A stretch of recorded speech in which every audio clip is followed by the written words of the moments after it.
Assalamualaikum warahmatullahi wabarakatuh. Halo teman-teman, bertemu lagi bersama saya Vira Febrianti. Pada video kali ini saya akan memberikan penjelasan mengenai salah satu buku, yaitu buku prosa fiksi karya Bapak Herman Didipu SPD MPD selaku dosen pengajar di Universitas Negeri Gorontalo, tepatnya di jurusan Pendidikan Bahasa dan Sastra Indonesia. Nah teman-teman, pada video kali ini saya akan memberikan penjelasan 2 dari 6 bab dalam buku ini, di mana pada bab 1 berisi tentang konsep dan jenis prosa fiksi, lalu pada bab 2 berisi tentang unsur-unsur intrinsik dari prosa fiksi. Nah teman-teman, apabila setelah menonton video saya terdapat kesalahan ataupun kekeliruan dalam penjelasan saya berharap teman-teman sekalian dapat memberikan komentar, kritik, saran, dan juga masukan terhadap penjelasan saya agar kedepannya saya dapat memperbaiki kekeliruan dan kesalahan tersebut. Nah teman-teman, langsung saja pada bab 1, yaitu ada konsep dan jenis prosa fiksi. Pada bagian pertama ada pengertian dari prosa fiksi. Jadi istilah prosa dan juga istilah fiksi sering digunakan secara terpisah. Namun di beberapa keadaan sering digunakan secara bersamaan, yaitu menjadi genre prosa fiksi.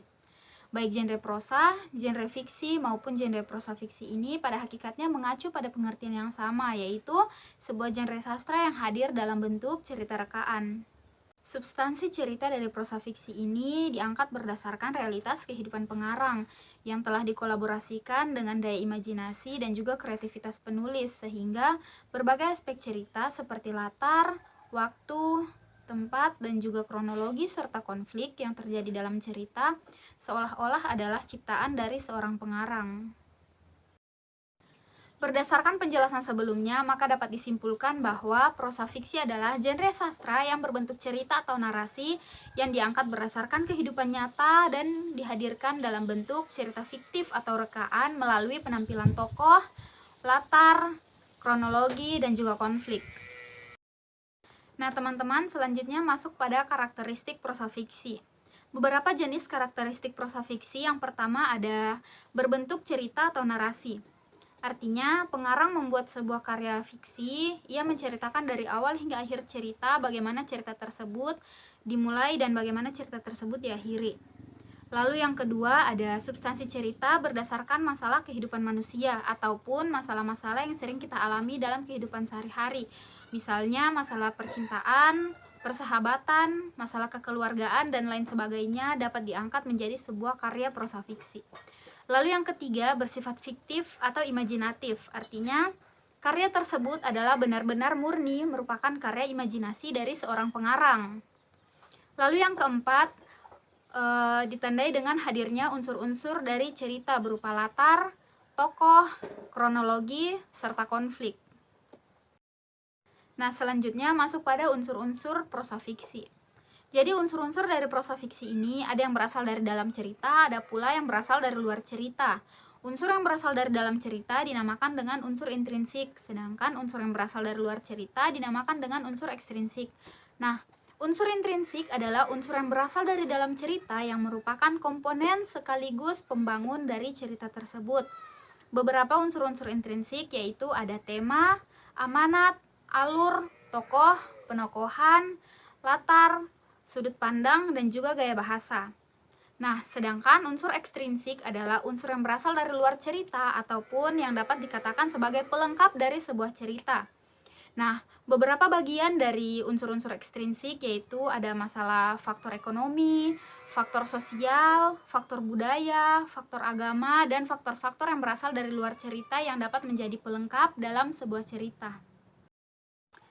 Nah teman-teman, selanjutnya kita masuk pada jenis-jenis dari prosa fiksi. Jenis-jenis dari prosa fiksi ini berdasarkan masanya terbagi menjadi dua, yaitu prosa lama dan juga prosa baru. Prosa lama atau kesusastraan lama menurut Hasanuddin dan kawan-kawan ditandai dengan adanya seluruh hasil karya sastra sebelum masa Abdullah bin Abdul Qadir Munsyi.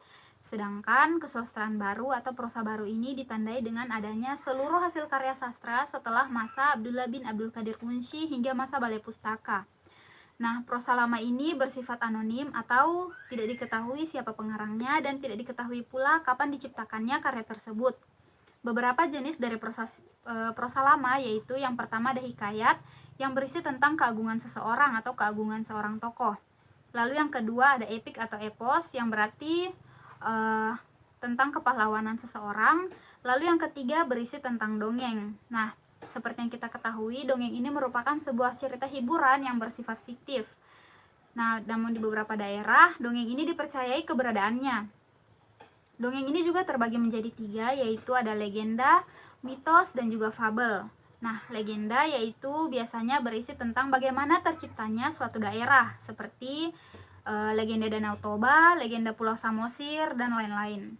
Lalu yang kedua ada mite atau mitos. Nah, mitos ini biasanya berisi tentang kisah dewa-dewa yang dipercayai kekuatannya serta keberadaannya. Lalu yang ketiga yaitu ada fabel.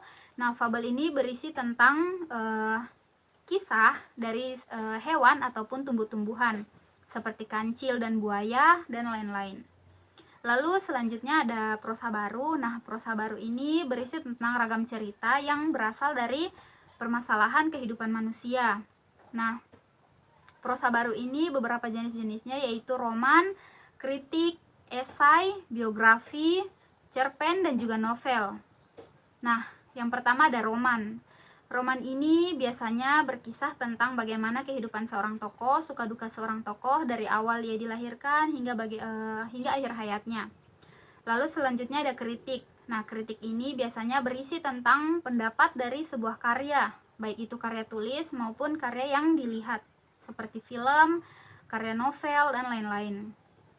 Lalu selanjutnya ada esai. Nah, esai ini berisi tentang sebuah masalah yang diuraikan.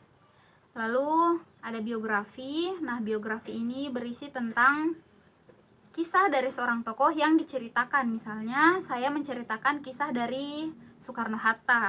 Nah, itu dinamakan biografi.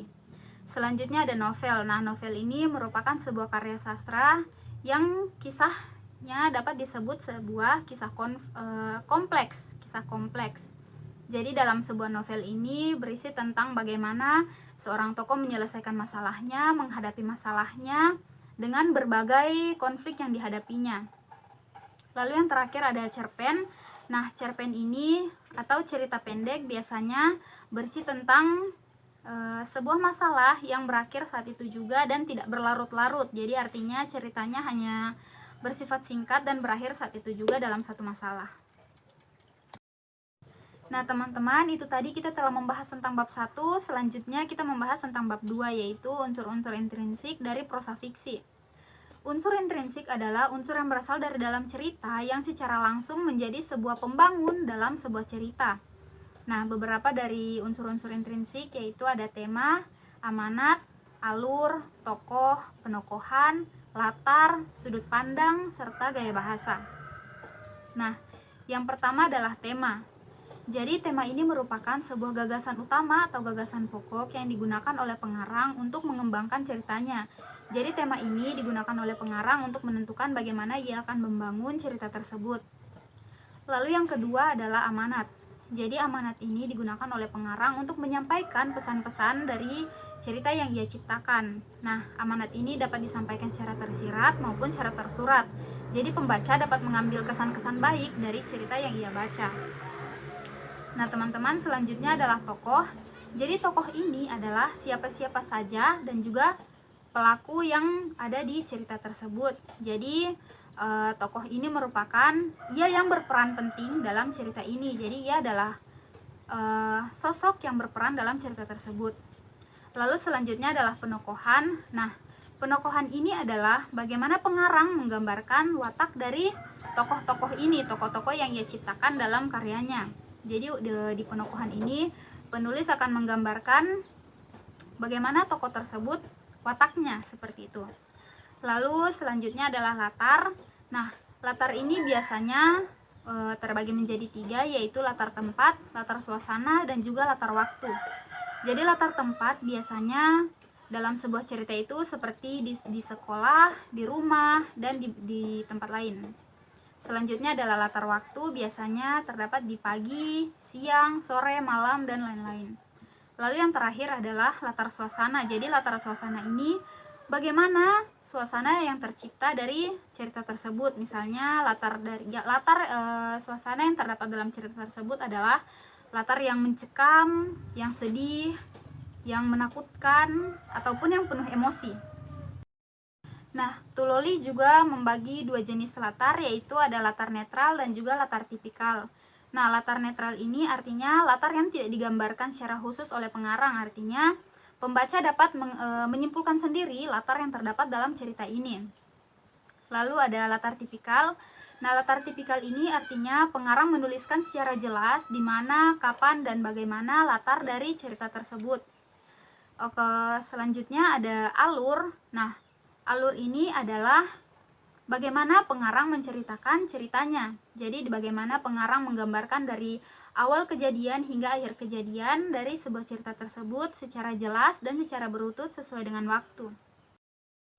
Nah, teman-teman, selanjutnya adalah sudut pandang. Nah, sudut pandang ini bagaimana pengarang memposisikan dirinya baik berada di dalam cerita maupun berada di luar cerita.